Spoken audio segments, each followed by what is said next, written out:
Bonjour tout le monde, ahlan wa sahlan, marhaba bikoum. J'espère que vous allez bien, j'espère que vous vous portez bien. Nous sommes le vendredi 22 juillet 2022 et ce jour nous avons appris encore une mauvaise nouvelle, encore un bilan sinistre qui concerne le désespoir qui ronge notre pays. En tout cas, l'un des symptômes de ce désespoir, c'est la harga.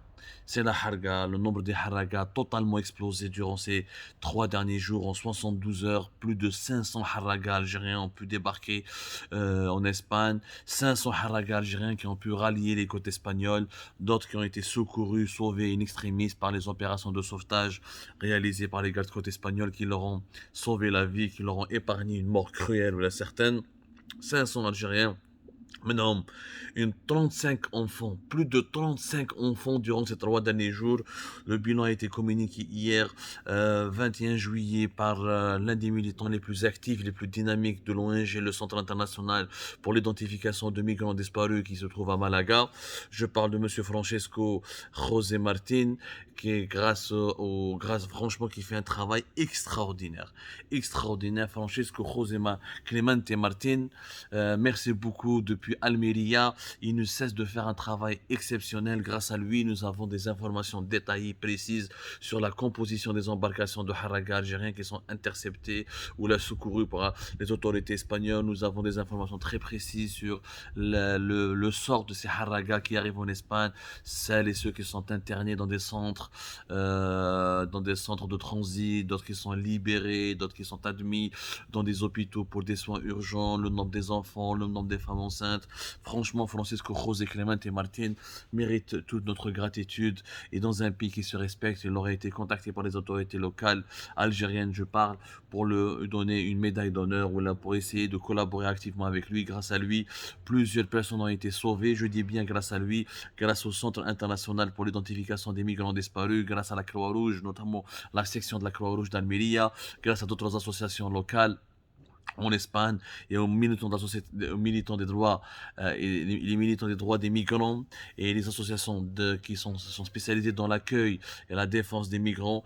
Grâce à ces gens-là, durant entre le 19 et le 20, entre le 18 19 entre le 19 18 et 21 19 18 20 21 juillet, au moins 7 interventions importantes ont été accomplies par les gardes-côtes algériennes, par les gardes-côtes espagnols plutôt, pardonnez-moi, les gardes-côtes algériens, on va en parler dans un petit moment, par les gardes-côtes espagnols pour sauver 7 embarcations qui étaient à la dérive, qui transportaient une dizaine de haragas, dont certains étaient dans un état de santé très fragile et qui auraient pu tout simplement mourir.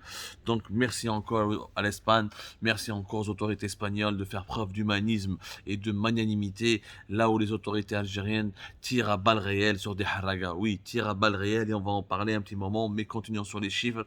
Alors plus de 30 femmes ont été recensées parmi ces 500 haragas algériens qui ont été arrêtés ou interceptés plutôt et secourus par les autorités espagnoles. Parmi ces 30 femmes, il y a plusieurs femmes qui étaient enceintes. On a plus de 35 enfants. Vous vous rendez compte, 35 enfants et des enfants mineurs, dont certains sont en bas âge, d'autres ce sont des enfants adolescents de 16 ans ou de 17 ans. C'est un nombre impressionnant, 35 enfants en 72 heures. On en a parlé sur Algérie Part hier de 18 enfants en 24 heures. Là, on a le chiffre de 35 enfants mineurs en 72 heures. C'est une véritable calamité. C'est pas une catastrophe, c'est une véritable calamité. Plus de 30 haragas algériens ont été soignés, ont reçu des soins d'urgence pour des blessures, pour des traumatismes. Certains ont vécu vraiment le cauchemar, certains ont dû nager avec des gilets de sauvetage, ils ont dû faire des efforts surhumains pour pouvoir attirer l'attention des secouristes. Des récits poignants, des récits déchirants.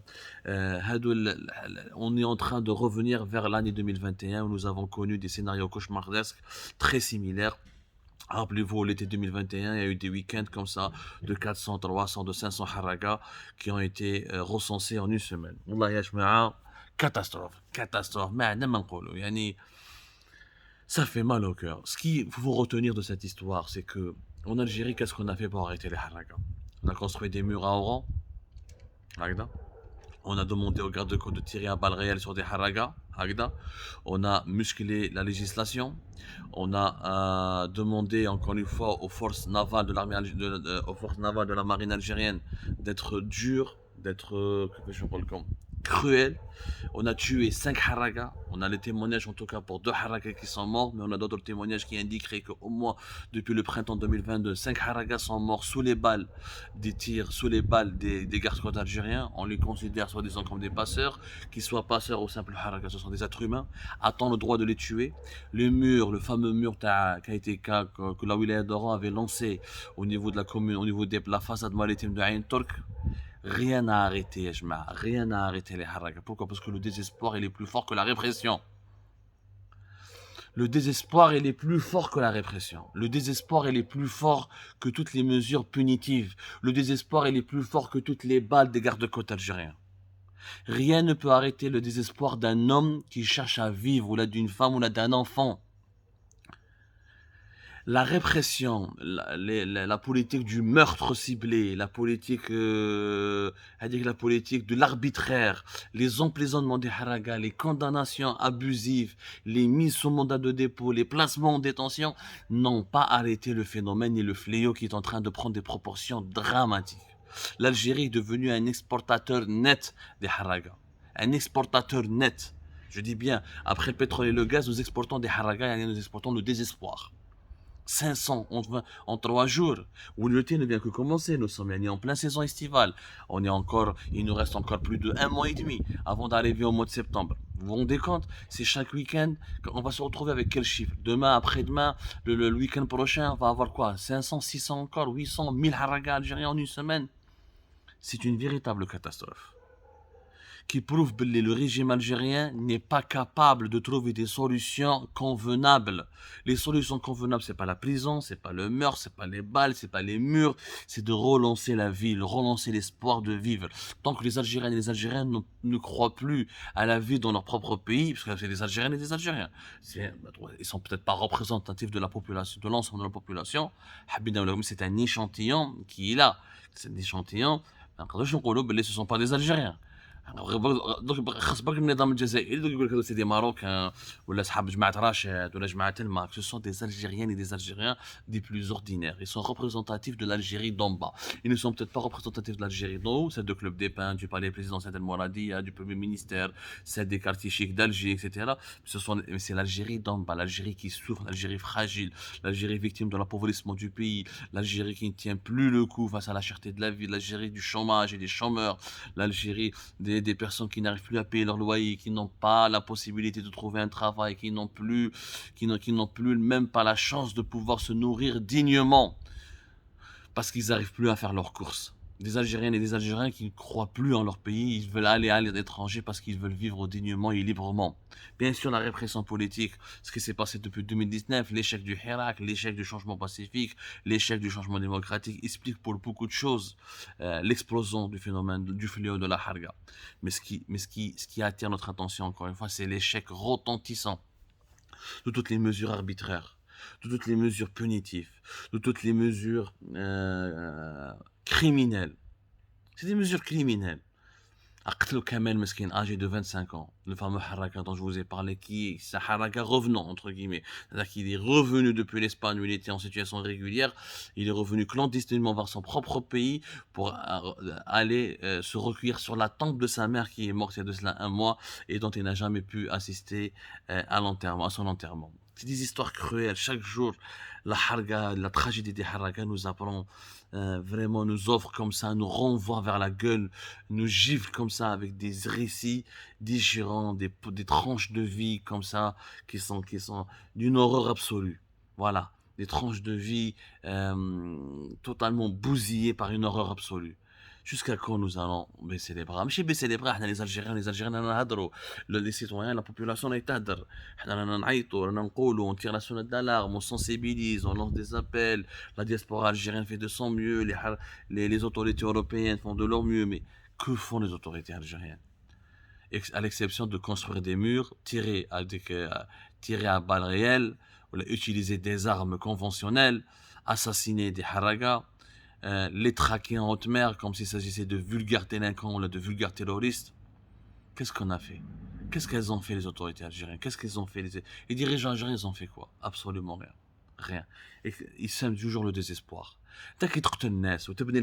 Quel message quand tu construis un mur à Ain Turk, au lieu de construire des complexes touristiques, au lieu de créer des emplois, au lieu de créer des centres de loisirs, au lieu d'emménager des zones industrielles pour créer de la richesse, offrir des salaires et de meilleures conditions de vie à ta population. Quand tu leur construis un mur et tu multiplies le nombre des patrouilles de la gendarmerie nationale et tu demandes aux gardes-côtes d'être impitoyables avec les haragas, quel message tu renvoies à ta population?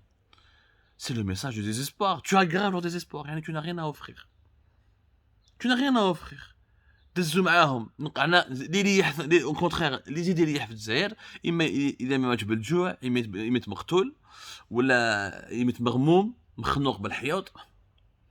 C'est ça le message qu'on renvoie à la jeunesse algérienne notamment, parce que la majorité écrasante de nos haragas, on le voit, ce sont des jeunes et des enfants mineurs en ce moment. Et des enfants, même l'enfant mineur prend conscience qu'il ne pourra pas être heureux ni épanoui dans son propre pays. Pourquoi? Parce que c'est un pays qui lui offre des murs, des balles réelles, des tirs à balles réelles, qui lui offre de la prison, de la détention, des procès arbitraires, de la répression, des poursuites judiciaires, du harcèlement, de la misère sociale, de la précarité, du chômage. Quel être humain peut accepter un tel sort? Quand on voit la trajectoire de notre pays depuis 2014, nous sommes en train de dégringoler. À partir de 2019, nous sommes dans une crise politique qui est là, parce que le phénomène de la harga, c'est aussi la facette de cette crise politique et socio-économique. C'est vrai que le haraga existait bien avant 2019, mais pas dans des proportions si dramatiques. On n'avait pas 500 en 3 jours, on n'avait pas 1000 en une semaine. On a battu tous les records. Nous sommes dans une situation dramatique qui nécessite d'abord une prise de conscience. Une prise de conscience. Je rappelle pas qu'une dernière information, Frontex, l'agence européenne de garde-frontières et de garde-côtes qui a été créée en 2004 pour surveiller les frontières maritimes de l'Union européenne, a envoyé des informations effrayantes aux autorités espagnoles en leur disant que, faites attention, beaucoup de personnes en Algérie sont prêtes à quitter illégalement et par bateau l'Algérie pour venir en Espagne. Beaucoup de personnes. L'Algérie est devenue l'une des menaces majeures en matière d'immigration clandestine. L'un des fournisseurs les plus importants de migrants et de haraga. C'est pas moi qui le dis, c'est l'agence Frontex.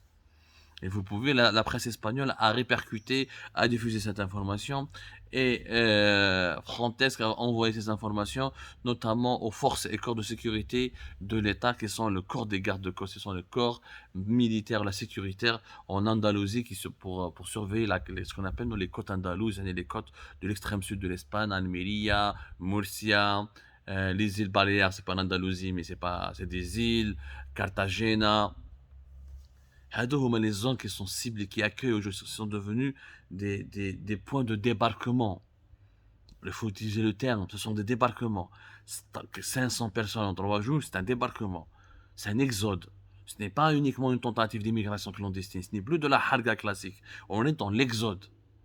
Pourquoi? Parce qu'en Algérie, on continue encore une fois à répondre au malheur et au désespoir par davantage de détresse et de désespoir. Construire des murs, tirer à balles réelles, utiliser les armes, l'assassinat, la violence, la prison.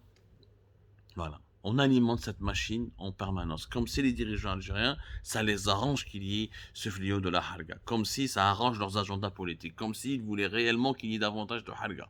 Peut-être pour faire du chantage à l'Europe, peut-être pour faire de la pression sur les pays de l'Union européenne. C'est possible, oui, c'est un calcul politicien d'une incroyable bassesse, mais qui existe. Mais l'histoire les jugera. On ne peut pas condamner toute une population à la mort, parce que c'est une mort, la harga. La mort psychologique et la mort physique. D'abord la mort physique parce qu'on risque de mourir en haute mer, et le bilan des personnes disparues et mortes, on ne l'aura pas jusqu'avant la fin de l'été. Il sera certainement impressionnant et effrayant comme l'année dernière en 2021. On va dire que la mort psychologique, l'exil est une déchirure. Quitter son chez-soi, quitter ses amis, ses parents, ses voisins, quelquefois ses enfants, sa famille, etc. pour aller se réfugier à l'étranger, recommencer à zéro sa vie, réapprendre une autre langue, s'intégrer à une société étrangère, essayer de revoir sa vie et de la recréer, de la refonder en prenant en considération les difficultés de ce qui nous attend ailleurs, de ce qui nous attend les difficultés du pays d'accueil, en plus des difficultés du pays d'origine, avec lesquelles il faudra continuer d'évoluer. Mais c'est une souffrance absolue. Personne n'est heureux. On ne quitte pas son pays par gaieté de cœur, comme on dit, voilà, avec gaieté de cœur. Ça, il faut vraiment le comprendre. C'est comme ça, Hakha, tout à l'heure pour notre émission, Inch'Allah. Prenez soin de vous.